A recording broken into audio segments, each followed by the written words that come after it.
तो roots and transport the water and mineral to leaves. अब बात करते हैं carbon dioxide. Carbon dioxide plants को मिलती है एटमॉस्फेयर से through tiny pores present on the surface of the leaves. मतलब are the tiny pores present on leaves. These pores are surrounded by guard cell, G-U-A-R-D-C cells, C-E-L-L. Such pores are called a stomata। तो stomata की definition ये हो गई। और stomata के अंदर सबसे इम्पोर्टेंट बात क्या है कि गार्ड सेल। अगर गार्ड सेल के अंदर ये आपकी जो गार्ड सेल देख रहे हैं, इन गार्ड सेल के अंदर अगर वाटर भर जाता है तो इस केस में ओपन हो जाते हैं स्टोमेटा और गार्ड सेल में पानी रिलीज हो जाता है तो स्टोमेटा बंद हो जाते हैं। नेक्स्ट बात करते हैं।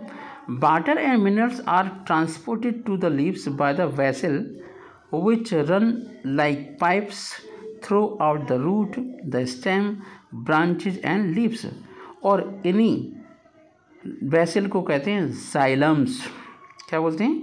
Xylem vessels. ठीक है, इसका मतलब ये हुआ कि जो जाइलम टिश्यू है टिश्यू का मतलब ग्रुप ऑफ सेल होता है, टिश्यू है जाइलम, उससे वाटर और मिनरल ट्रांसपोर्ट होता है। वाइल जो आपका फ्लोएम होता है उससे जो फूड बन जाता है वो रिलीज होता है, डिस्ट्रीब्यूटेड होता है। The leaves have a green pigment. Leaf के अंदर ग्रीन पिगमेंट होते हैं कॉल्ड क्लोरोफिल। मतलब अगर आपको पता लगाना है कि क्लोरोफिल है क्या, तो आप क्या करो, पालक की पत्तियों को लो, पानी के अंदर बॉईल करो, तो पानी बॉईल होने के बाद हरा हरा कलर का हो जाएगा। तो वही कलर जो आपका दिख रहा है वो है क्लोरोफिल। और आपने पालक की सब्जी भी खाई होगी तो उसका कलर भी हरा होता है। तो हरा कलर प्लांट का होता है क्लोरोफिल की वजह से। और क्लोरोफिल के अंदर मैग्नीशियम मेटल पाया जाता है, उसकी प्रोटीन होती है। It helps leaves to capture the energy of the sunlight. This energy is used to synthesize, prepare food from carbon dioxide and water। ठीक है, अब बात करते हैं नेक्स्ट पॉइंट की। मतलब अब फूड तो बन गया, लेकिन इस प्रोसेस को हम कहेंगे क्या? मतलब अगर ग्रीन प्लांट सनलाइट के प्रेजेंस में फूड सिंथेसिस कर रहा है उसे बोलेंगे photosynthesis. It is called a photosynthesis. Photo means light, synthesis means to combine.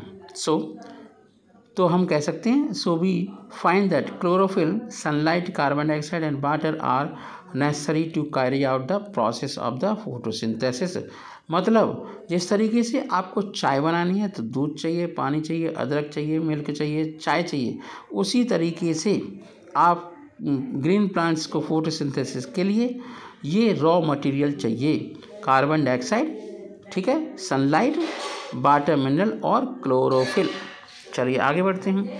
तो सिंपली हम कह सकते हैं कि sun is the ultimate source of energy for all living organism. जितने भी लिविंग ऑर्गेनिज्म होते हैं उसके लिए sun ultimate source of energy होता है फॉर ऑल लिविंग ऑर्गेनिज्म।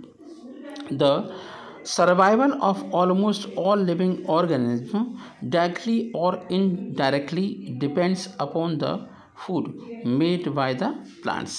ठीक है, तो जितने भी लिविंग ऑर्गेनिज्म होते हैं जिनमें ग्रीन पिगमेंट नहीं होता, उनकी डिपेंडेंस होती है ग्रीन कलर के प्लांट के ऊपर, उसे बोलते हैं ऑटोट्रॉफ्स। अब बात करते हैं नेक्स्ट टॉपिक की। अगर हम किसी सेल की बात करें, मान लो ये आपका सेल है, ठीक है, ये सेल के छोटी छोटी, एक सेल ये, एक ये, एक ये, एक ये, है ना।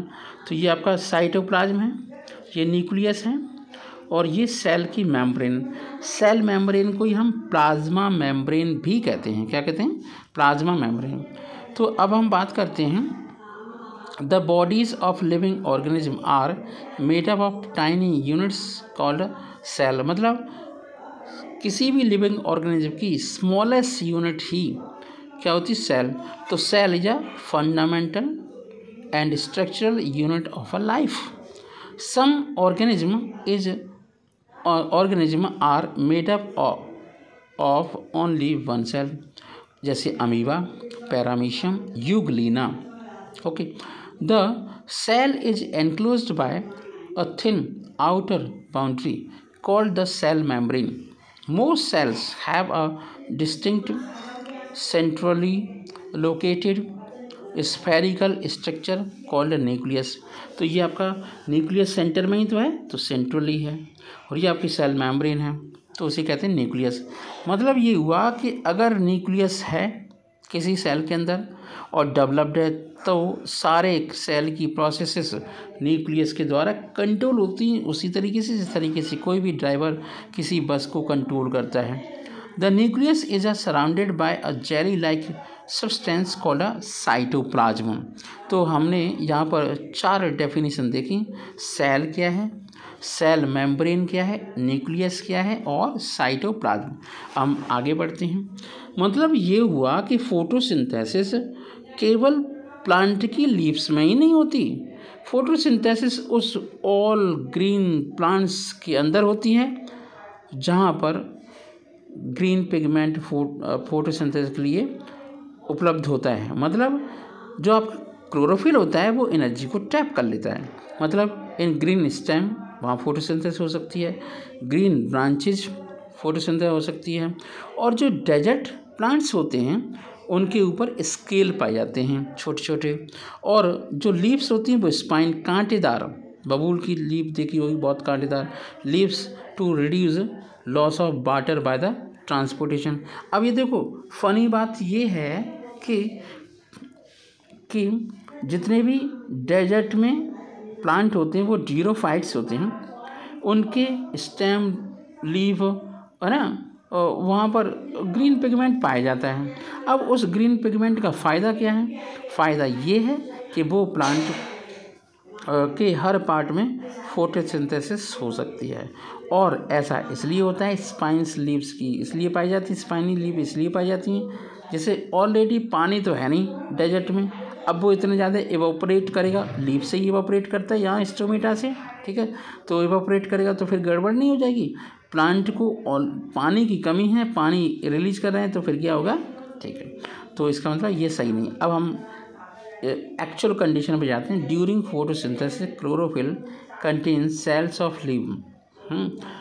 Chlorophyll containing cells of leaf मतलब ऐसे क्लोरोफिल ऐसी सेल जिनमें क्लोरोफिल होता है। The presence of sunlight use carbon dioxide water to synthesise the carbohydrate. मतलब ये हुआ जितने भी ग्रीन पिगमेंट होता है मतलब क्लोरोफिल होता है उसमें सनलाइट ट्रैप हो जाती है, तो कार्बन डाइऑक्साइड वाटर और एरो पर सनलाइट और क्लोरोफिल और बना के आपका कार्बोहाइड्रेट केमिकल रिएक्शन के बाद फोटोसिंथेसिस के बाद तो ये आपका ऑक्सीजन भी निकल पड़ती है, ये एनिमल के लिए फ़ायदेमंद है। अब हम इस सेक्शन ऑफ प्लांट की लीफ को देखते हैं क्या क्या है। ऊपर वाली सेल आपकी ये क्यूटिकल है, ये लाइन ये आपकी एपिडर्मिस है अपर, और ये आपकी लोअर एपिडर्मिस है, और ये स्टोमेटा है, तो ये आपका गार्ड सेल है। गार्ड सेल अगर स्वेल है तो उसमें क्या होगा, तो स्टोमेटा ओपन हो जाएंगे, और जैसे आपको दिखाया गया स्टोमेटल ओपनिंग है, गार्ड सेल है, ठीक है, तो ये आपकी स्टोमेटा है। तो यहाँ 2 चीज़ें दिखाई दे रही हैं, लीव्स आपकी 3 चीज़ें हो गई, इस सेक्शन ऑफ लीव्स है ना, और आपका स्टोमेटा, ये आपका लीफ का सेक्शन है। लीव्स का मतलब ज़्यादा है संख्या में और लीफ का मतलब एक और एग्जांपल हम देखते हैं, जैसे डायग्राम शोन फोटोसिंथेसिस। देखिए प्लांट है, प्लांट का ये पार्ट है आपका फ्लावर, ये लीव्स हैं, ये स्टेम है, और ज़मीन के अंदर क्या है, रूट का काम है वाटर मिनरल को एब्जॉर्ब करना। क्लोरोफिल है लीव्स के अंदर, और इसमें स्टोमेटा है तो आसपास से क्या ले रहे हैं, कार्बन डाइऑक्साइड, और यहाँ सनलाइट ट्रैप हो गई, बस काम बन गए, फोटोसिंथेसिस रिएक्शन हो गई। नेक्स्ट चलते हैं। The carbohydrates ultimately get converted into starch. Carbohydrates होते हैं वो स्टार्च में कन्वर्ट हो जाते हैं। The presence of starch in leaves indicates the occurrence of plant photosynthesis. The such starch is called a carbohydrate। मतलब जो स्टार्च होती है, स्टार्च कार्बोहाइड्रेट है, पॉलीसेक्राइड है, ठीक है। तो कार्बोहाइड्रेट किस में कन्वर्ट हो जाता है, स्टार्च के अंदर। मतलब ये हुआ कि जब प्लांट ज़्यादा मात्रा में फूड बना लेते हैं तो वो फूड स्टार्च के फॉर्म में स्टोर हो जाता है प्लांट के अंदर। ठीक, अब हम नेक्स्ट पॉइंट पे ध्यान देते हैं। क्या है नेक्स्ट पॉइंट? अगर हमें ये पता लगाना है कि किसी भी प्लांट की लीफ के अंदर फूड बना है, फोटोसिंथेसिस हुई है रिएक्शन या नहीं हुई है, तो उसके लिए हम क्या करें, हम उस लीफ के ऊपर आयोडीन को डालें तो उससे आयोडीन से स्टार्च का टेस्ट हो जाएगा। ठीक, चलो तो आयोडीन का टेस्ट हो जाएगा। ये आयोडीन का टेस्ट करना बहुत ज़रूरी होता है। ठीक है, चलिए अब हम बात करते हैं नेक्स्ट पॉइंट की, एल्गी। जैसे अगर आप फुर्सत में हो तो किसी भी पॉइंट को ऑब्जर्व करो तो उसमें स्लिमी मतलब चिपचिपा जैसा ग्रीन पैचेज दिखाई देते हैं पॉन्ड के अंदर। तो या फिर स्टैग्नेंट वाटर मतलब ठहरे हुए पानी में, पॉन्ड भी ठहरा हुआ पानी होता है पॉन्ड का, तो उसके अंदर तो these are generally formed by the growth of organism called algae. इन्हीं को हम एल्गी कहते हैं। एल्गी एक्चुअली ग्रीन पिगमेंट वाले प्लांट हैं पर सिंपल टाइप के प्लांट हैं। तो फोटोसिंथेसिस ऑब्वियस है कि वो फोटोसिंथेसिस अपने आप बना की रिएक्शन से फूड को खुद बनाएंगे। तो मतलब ये हुआ कि एल्गा और algae can also prepare their own food by the photosynthesis. अब ऐसा पॉसिबल कैसे हो पा रहा है? ऐसा इसलिए पॉसिबल हो पा रहा है कि चलिए इसलिए हो पा रहा है कि उन प्लांट के अंदर से एल्गी के अंदर क्या है, ग्रीन पिगमेंट। अब बात करते हैं, the carbohydrates are made of carbon and hydrogen and oxygen. अब देखो इसका क्या फ़ायदा है, मतलब कार्बन हाइड्रोजन ऑक्सीजन से मिलकर के बनते हैं कार्बोहाइड्रेट्स, जैसे आपका ग्लूकोज। तो these are used to synthesise other component of the food such as protein और फैट। अगर ये कार्बन हाइड्रोजन ऑक्सीजन के कंपाउंड ऑर्गेनिक कंपाउंड ही नहीं होंगे तो प्रोटीन कैसे बनेगी, फैट मतलब मस्टर्ड ऑयल से ऑयल कहाँ से निकलेगा। ठीक है, इतनी बात क्लियर हो गई। तो but proteins are nitrogenous substances which obtain nitrogen. ठीक है, चलिए मतलब प्रोटीन्स कैसे बनते हैं, नाइट्रोजन से। चलिए अब हम plant can not absorb nitrogen in this form, मतलब प्लांट कभी भी नाइट्रोजन गैस को डायरेक्टली एब्जॉर्ब नहीं करते जिस तरीके से कार्बन डाइऑक्साइड स्टोमेटा से एब्जॉर्ब की जाती है। तो soil has certain bacteria, soil में इंपॉर्टेंट टाइप की बैक्टीरिया होती हैं जिसे हम साइनोबैक्टीरिया लेग्यूमिनस प्लांट के अंदर होते हैं, जो नाइट्रोजन गैस को कन्वर्ट कर देते हैं सॉल्युबल नाइट्रेट के अंदर। ठीक है, you might have seen farmers adding fertiliser. और आपने एक और दूसरा तरीका देखा है कि कुछ फार्मर, सभी फार्मर फर्टिलाइज़र या मैन्योर को ऐड करते हैं जिससे नाइट्रोजन की रिक्वायरमेंट पूरी हो जाए। अब दूसरा वाला मोड ऑफ न्यूट्रिशन है, जैसे हेटेरोट्रॉपिक मोड ऑफ न्यूट्रिशन है, इसे हम नेक्स्ट वीडियो में एक्सप्लेन करते हैं। Thank you so much, have a nice day. Video में बने रहने के लिए, और अगर आप मेरे चैनल पर नए हैं तो आप मेरे चैनल को सब्सक्राइब ज़रूर करें, और ऐसे ही नॉलेजेबल वीडियो के लिए आप बेल आइकन को दबाना ना भूलें। वीडियो को शेयर भी करें और लाइक करें जिससे मुझे मोटिवेशन मिलेगी। Thank you so much, have a nice day.